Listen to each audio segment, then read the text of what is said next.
खबरें शामिल की जाएंगी खैबर पख्तूनख्वा से।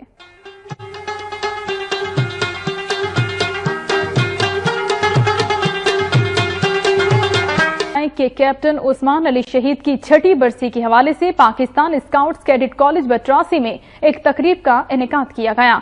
कैप्टन उस्मान अली शहीद 26 नवंबर 2011 को सलाला चेक पोस्ट पर जुर्रत और बहादुरी के साथ लड़ते हुए जामे शहादत नौश फरमा गए। शहीद की छठी बरसी के मौके पर Pakistan scouts cadet college Batrasi में एक तकरीब मुनक्किद हुई।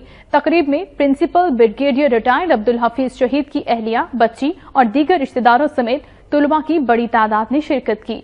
बच्चों ने वतन से अपनी मोहब्बत के इजहार के लिए मुख्तलिफ टैबलोज पेश किए। इस मौके पर principal brigadier retired Abdul Hafeez का कहना था कि कैप्टन उस्मान अली की शहादत उनके इदारे के लिए एक बड़ा एजाज है। उन्होंने कहा कि मुस्तकबिल में पाकिस्तान को मजबूत बनाते हुए आगे बढ़ना होगा और मुल्क दुश्मन अनासिर की शनाख्त करके नुकसान पहुंचाने वालों के लिए तैयारी करना होगी।